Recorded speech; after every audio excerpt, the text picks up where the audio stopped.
God was my source. لأن الله هو المصدر بتاعي. And so the children's ministry was now funding missionaries. عشان كده خدمة الأطفال عندي هي دلوقتي بتطلع فلوس بتدعم مرسلين. There were people who had grown up in our church, في ناس كبروا وتربوا في كنيستنا who were out on the mission field, اللي هم دلوقتي برا في حقل الإرساليات. and we were paying them several $100s a month. واحنا بندفع لهم عدة مئات من الدولارات كل شهر.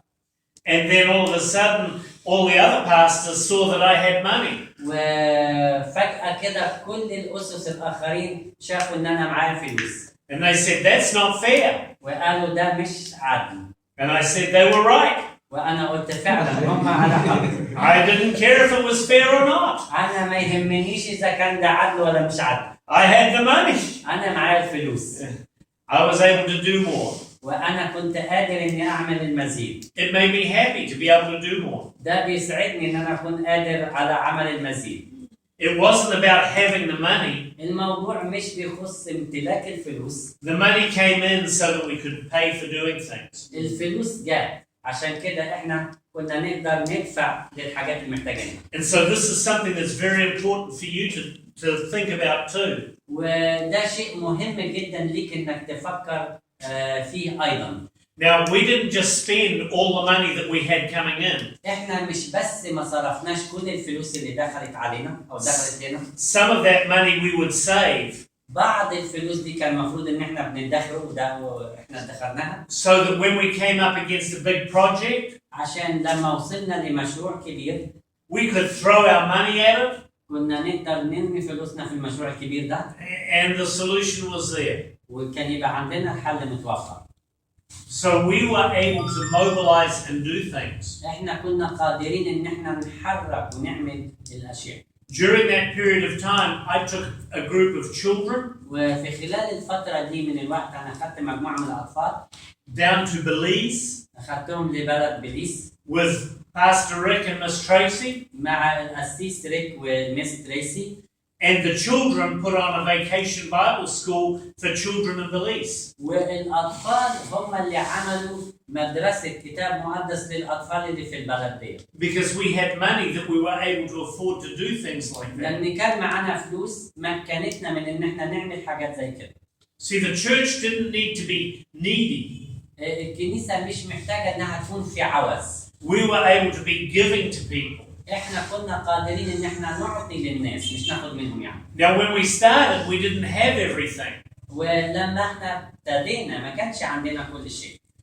But then we got to the point where we started to increase what we had. لكن بعدين إحنا وصلنا للنقطة اللي إحنا نقدر يبقى عندنا. And then we were able to be a blessing to other people. ولما قدرنا نزود اللي معانا قدرنا نكون بركة للناس الآخرين. It's just like I said to you yesterday. الموضوع زي ما أنا قلت لكم بالضبط امبارح. Every journey starts with the first step. كل رحلة طويلة تبدأ بالخطوة الأولى. £1. جنيه واحد. Save £1. وفر أو ادخر أو حوش جنيه واحد. £1 doesn't buy much, does it? جنيه واحد ما بيشتريش حاجات كتيرة، صح كده؟ It buys some, but not much. ممكن يشتري حاجة لكن مش حاجات كتير أو مش حاجة كبيرة. But if you can save £1, then you can save £2. لكن لو تقدر تدخر جنيه واحد يبقى تقدر تدخر 2 جنيه. And then you have £3. يبقى معاك 3 جنيه. You know, every one of these makes, if you've got 100 of these, انتوا عارفين كل واحد من دول لو عندك 100 منه it makes a £100 note. يبقى معاك ورقة ب 100 جنيه. With a £100 note, you can start to do something. وبالورقة اللي هي ب 100 جنيه تقدر تبدأ تعمل حاجة. And then, if you've got 10,000 of these, ولو عندك 10,000 من ده, suddenly it gives you more buying power. فجأة بيديك قوة شرائية أكتر. If you've got 1,000,000 of these, لو عندك مليون من ده, then you can really do something. تبقى فعلا وحقا تقدر تعمل حاجة. Which is the hardest pound to save? أنهي أصعب جنيه تدخره؟ The first pound, أول جنيه or the 1,000,000th pound? أو الجنيه اللي بيكمل المليون. Oh, it's easy for people with money. طبعا ده سهل بالنسبة للناس اللي معاها فلوس. But the people who have got money, الناس اللي معاهم فلوس they started off saving £1. بيبدأوا بإنه يحوش جنيه واحد. God doesn't give everybody the same thing. الله ما بيديش كل الناس نفس العطايا. But God is looking at what He has given you, لكن الله بيبص على الحاجة اللي اداها لك and He wants to know what are you doing with it. وعاوز يعرف أنت بتعمل إيه بالعطية اللي اداها لك. Because right back at the beginning yesterday, لأن لو رجعنا لبداية امبارح our scripture in Luke 16 زي ما الكتاب المقدس في لوقا 16 says, if you will be faithful with little, الكتاب المقدس بيقول لو أنت أمين في القليل then God will trust you with the big things. الله هيثق فيك وهيديك الأمور الأعظم. So, I've lost it. So you need to be faithful with this £1. عشان كده محتاج أو يلزمك إنك تكون أمين على الجنيه الواحد. And when God sees that, ولما الله بيشوف هذا then He can pour out more upon you. يقدر يسكب الكثير عليك. God doesn't want to drown you with a lot of money الله مش عاوز يغرقك بفلوس كتير that would cause you to fall into sin. ويخليك أو يتسبب في إنك تقع في الخطية.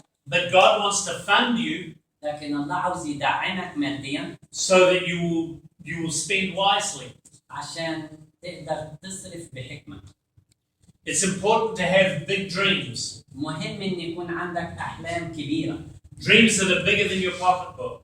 أحلام أكبر من جيبك. Okay, consider the ant. فكر في النملة. The ant goes out and collects food in the summertime النملة بتخرج وبتجمع طعامها في وقت الصيف. so that he has plenty to eat through the winter. عشان يبقى عنده أو عندها حاجات كتيرة تاكل منها في الشتاء. The ants have no leader, النمل ما عندهمش قائد. and yet they all work together. ومع ذلك كلهم بيشتغلوا مع بعض كفريق. We need to be ants احنا يلزمنا ان احنا نكون زي النمل. so that we can work together عشان نقدر نشتغل مع بعض. and work as a team ونشتغل كفريق. and achieve a lot. وبكده نقدر نحقق كتير. Okay. When you start saving, لما تبدأ تدخر this won't immediately turn into £1,000,000. دوت مش هيقودك في الحال لمليون جنيه. And the only way you can save this والطريقة الوحيدة اللي تقدر تدخر بيها دوت is by putting it in a place where you can't get to it easily. هو إنك تحطه في مكان ما تقدرش توصله بسهولة. When my children got married, لما أولادي اتجوزوا I had gold coins كان عندي عملات ذهبية. and I gave each of my sons gold when they got married. وأنا اديت كل واحد من أولادي ذهب لما جاي يتجوز. And I said, this isn't to go out and buy pizza. ده وقلت لهم ده مش معناه إن